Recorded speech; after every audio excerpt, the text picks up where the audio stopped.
Hello दोस्तों, welcome back to Anand Academy. आज के इस वीडियो में हम शुरुआत करेंगे about the importance of globe, advantage and disadvantage of globe. आइए शुरू करते हैं। Advantages of globe. Number 1, the ideas of parallel and meridians can be understood by globes. तो इससे हमें आइडिया लगता है कि हमारा लैटिट्यूड कहाँ से कहाँ ऑकर हो रहा है, हमारा लॉन्गिट्यूड कहाँ से कहाँ ऑकर हो रहा है, मेरिडियन कौन सी लाइन से कहाँ तक occur. Point number 2, it help us to understand how day and night and season occur. Like globe के थ्रू हम इजीली समझ पाते हैं कि कब डे हो रहा है, कब नाइट हो रहा है, कैसे कैसे हमारे सीज़न जो है धीरे धीरे चेंज हो रहे हैं। तो वो हम इजीली स्टडी कर पाते हैं with the help of globe. Point number 3, it is the smaller representation of our world. कि हमारा वर्ल्ड में क्या चीज़ें कहाँ पे है, कुछ भी हमें स्टडी करनी है, कौन सी कंट्री कहाँ पे है, कौन सा कॉन्टिनेंट, कौन सा ओशन कहाँ पे है, तो ये सभी चीज़ों में ग्लोब हमें हेल्पफुल है। हम उसके थ्रू इजीली अंडरस्टैंड कर पाते हैं चीज़ों को। Now some disadvantage of globe. Difficult to hold on hands and carry. अब जैसे कि ग्लोब हैवी होता है तो उसको कैरी करना, हर एक जगह पे लेके जाना, स्टडी करना हर एक जगह पे, तो वो पॉसिबल नहीं हो पाता है कहीं कहीं जगह, तो इसलिए ये एक बैरियर है। Point number 2, it does not help to study the specific part of the earth. कि अगर मुझे अर्थ का एक स्पेसिफिक पार्ट पढ़ना है या उसके बारे में कुछ स्टडी करना है तो उसमें ग्लोब हेल्पफुल नहीं है, तो ये एक लिमिटेशन है। Point number 3, it does not show the district, cities, area of state. Means कि अगर मुझे किसी स्टेट का या किसी कंट्री का या किसी भी एरिया का, कुछ सिटी का मुझे स्टडी करना है तो वो ग्लोब के अंदर पॉसिबल नहीं हो पाता है। In such situation we use maps. What is a map? A map is a representation और अ ड्राइंग। मैप एक रिप्रेजेंटेशन है, एक ड्राइंग है जिसमें कि हम इजीली पढ़ सकते हैं about each state, about each city. तो इसलिए ये मैप हेल्पफुल है। ऑफ अर्थ सरफेस और a part of earth surface. वो हमारे अर्थ के सरफेस का हर एक पार्ट को हमें स्टडी करने में हेल्प करता है मैप। कि कितना एरिया में लैंड है, कितना एरिया में माउंटेन्स है, कि कौन सी रिवर कहाँ से फ्लो हो रही है, तो ये सभी चीज़ें हम डिटेल में स्टडी कर सकते हैं with the help of map. How it is made, कि ये कैसे बनाते हैं। It is drawn on flat surface according to scale. एक फ्लैट सरफेस या एक फ्लैट शीट होती है, एक प्लेन शीट होती है जिसके ऊपर आप ड्राइंग, हैंड रिटन ड्राइंग से मैप को इजीली ड्रॉ कर सकते हैं और उसके ऊपर फिर आप डिटेल स्टडी कर सकते हैं अबाउट अ कंट्रीज़ और अबाउट अ स्टेट और about a river. There is one definition of map. A map is a representation or a drawing of the earth's surface or a part of it drawn on a flat surface according to the scale. Means आप scale की मदद से easily एक plane sheet के ऊपर map को draw कर सकते हैं और फिर डिटेल वाइज आप उसमें स्टडी कर सकते हैं कि कौन सी कंट्री कहाँ पे है या कौन सा कॉन्टिनेंट, ओशन कहाँ पे। तो इन सभी चीज़ों के लिए हम मैप को यूज़ करते हैं। Now the uses of map, कि और किस किस तरह से मैप हमारे यूज़ में आता है। First one is map can show both small and large areas. कि मैप हमें ये स्टडी करने में हेल्प करता है कि कौन सा लार्ज स्टेट है या कौन सा स्मॉल स्टेट है या कौन सा लार्ज एरिया कवरिंग स्टेट है, तो ये सभी चीज़ें हम मैप के थ्रू पढ़ पाते हैं। Now the point number 2, map provide more information than a globe. Map हमें सबसे ज़्यादा इन्फॉर्मेशन प्रोवाइड करते हैं as we compare with globe. अगर हम ग्लोब का देखें तो उसके मुताबिक मैप हमें ज़्यादा हेल्पफुल है for studying detail about the states. Now the next topic is types of maps. There are 3 types of map. Number 1, physical map. Number 2, political map. Number 3, thematic map. The first one is physical map. Under that, the first point is the map which shows the natural feature of the earth. Second, natural features like mountains, rivers, oceans, plateaus, etc.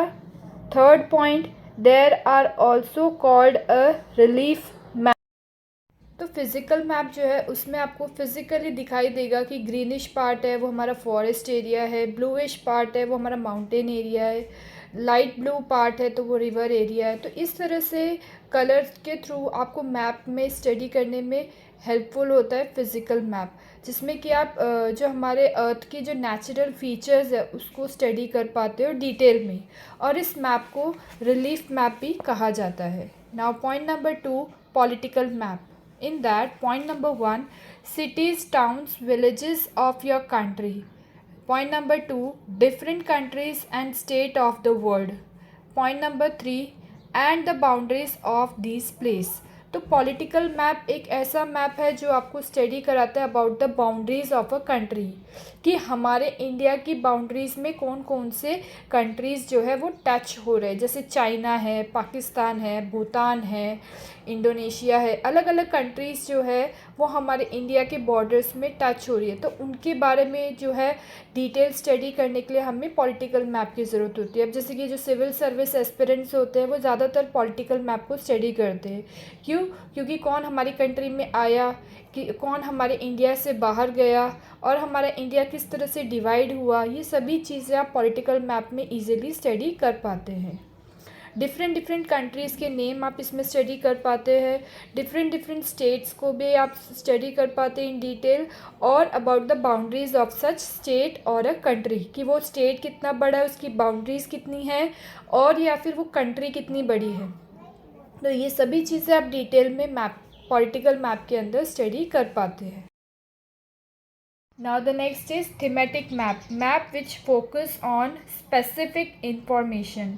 Example, road map, rainfall map, map showing forest distribution, map showing industries. So this thematic map is based on the theme. Like if you are traveling on a road, you need a road map. If you are traveling in a forest, then you need a map, forest distribution map. Like how the roads are subdivided and where we used to go. Then map showing industries, like it is based on industry. Like if you are entering in industry where you want to go, in office of HR, in office of finance, so this is how the map will help you to find the exact place. Next is component of a map. There are 3 components of a map. 1, distance. 2, direction. 3, symbol. Let's study in detail about this component of map. Point number 1, distance. Actual place we see is very big, right? But in map, if we see that place, it may be in a small, like a small in sheet. So therefore the map reduce on entire word or a part of it to fit on a sheet paper, कि हम एक sheet paper पे पूरा entire word को देख सके और उसका रूट तय कर सके, तो इसलिए हमें मैप गिवन है, इसलिए हमें मैप जो है हेल्पफुल भी है।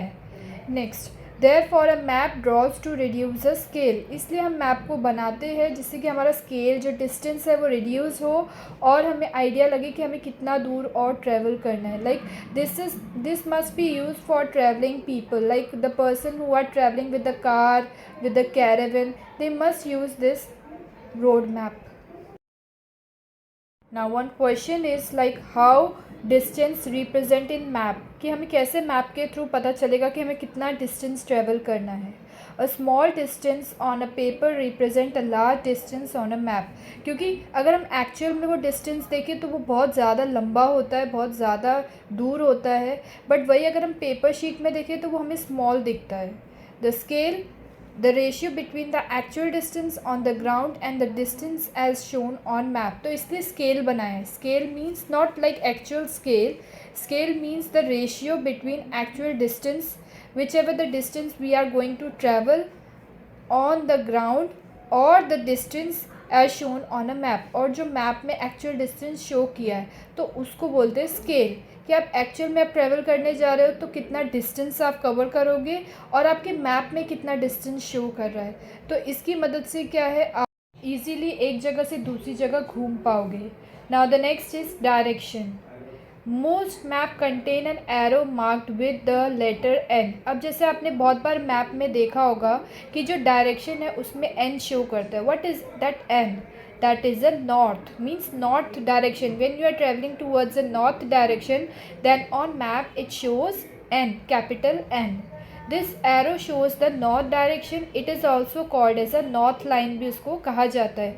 When you are traveling towards the north side, like this, similar for the west, east and south. अगर आप कोई भी दिशा में travel कर रहे हो, it may be like south, it may be like west or east, they must be shown in map with the capital letter of such direction. Now the next, there are four major directions, as we know, as we have studied in our primary class. The one is north, the second is south, the third is east and the fourth is west. These are called as a cardinal points. What do we call as a cardinal points?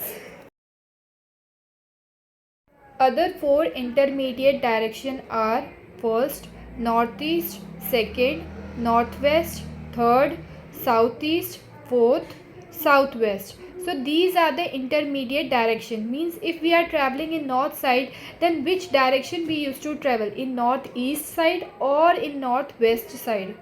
This is what we called as the intermediate directions. Now the next is compass. What is the use of compass? Can you tell me? Yes, can anyone? Okay, I'll tell you.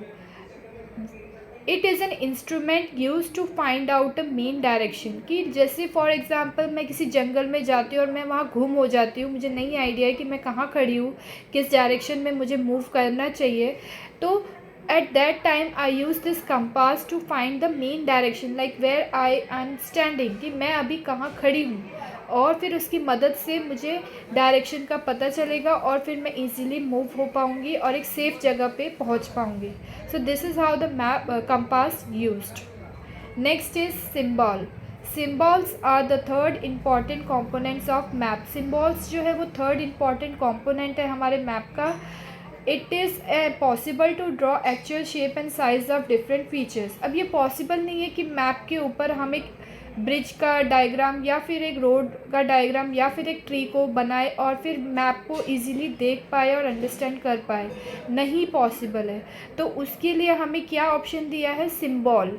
Symbol से हम क्या करते हैं? For example in map, if I want to recognise the area under the forest, तो मैं क्या करूँगी? उस फॉरेस्ट वाले ऑप्शन को दे दूँगी रेक्टेंगल का शेप, और मैप में जहाँ जहाँ भी फॉरेस्ट एरिया कवर हो रहा है उस हर एक जगह पे मैं एक छोटा छोटा रेक्टेंगल जो है ड्रॉ कर दूँगी. तो उससे क्या होगा कि मुझे मैप में फॉरेस्ट एरिया को स्टडी करने में आसानी होगी. So these are shown by a symbol. तो ये होता है सिम्बॉल का असली इस्तेमाल. Then the next is symbol are made up of certain letters, shade, colours, pictures and lines. जो हमारे सिम्बॉल्स है वो अलग अलग लेटर्स से होते हैं, लाइक एल्जेब्रिक और कैपिटल लेटर्स. कोई भी लेटर्स आप यूज़ कर सकते हैं. और कोई भी शेड, जैसे कि डार्क शेड होता है, किसी में लाइट शेड होते हैं. अब सब सिम्बॉल का आप सिमिलर शेड तो नहीं रख पाओगे कि जो फॉरेस्ट है और वही सेम रोड का भी है, नहीं रख पाओगे. आपको हर एक, अगर फॉरेस्ट की भी आप स्टडी कर रहे हो तो उसमें भी आपको अलग अलग शेड, अलग अलग कलर से उसको सिम्बलाइज़ करना पड़ेगा ताकि आपको उसको स्टडी करते समय आसानी हो.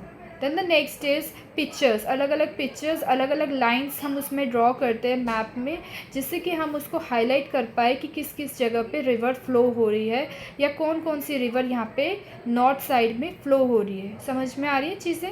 Then the next is colour and symbols plays an important role in map symbol. तो मैप सिम्बॉल में जो कलर्स और सिम्बॉल है वो एक इम्पॉर्टेंट रोल प्ले करते हैं. जैसे blue is use to show water bodies. अगर मुझे पता करना है कि मैप में, लाइक हमारे इंडिया में किस किस जगह सबसे ज़्यादा समुद्री या सी एरिया है, तो उस एरिया को मैं क्या करूँगी? पहले तो मैं अपने मैप के लेफ़्ट हैंड साइड में नीचे उसको सिम्बलाइज़ करूँगी, like with blue colour I am recognising a water bodies, कि कहाँ कहाँ वाटर बॉडीज़ है. और फिर मैप में जिस भी जगह पे वाटर बॉडीज़ होगी उसमें मैं ब्लू कलर से शेड या फिर लाइन ड्रॉ करूँगी. समझ में आ रही है? Then the brown is for mountain, yellow is for plateau and green is for plants. Now the next is what is plan. Plan क्या होता है? A drawing of a small area drawn on a large scale. अगर मैं एक छोटे से हिस्से में एक बड़ी सी स्केल को ड्रॉ करूँ तो उसको बोलते हैं plane. to know the length and breadth of a room, etc. We can refer to draw from a scale or is called as a plane. कि अगर मुझे आइडिया लगाना है कि इस कमरे का लेंथ और ब्रेथ कितना है, तो उसको मैं स्केल की हेल्प से जो है इजीली ड्रॉ करूँगी एक शीट पे और आइडिया लगा पाऊँगी कि इसका ओवरऑल प्लेन कितना है, लाइक उसका लेंथ और ब्रेथ कितना है. समझ में आ रहा है? द स्मॉल एरिया का अगर मुझे आइडिया लेना है तो मैं प्लेन का इस्तेमाल करूँगी. Now here we have wind up the chapter number 3 motion of the earth. Will move towards the next topic in our next video. तब तक के लिए goodbye. Keep on subscribe to my YouTube channel. Bell icon को दबाना ना भूले. Good bye.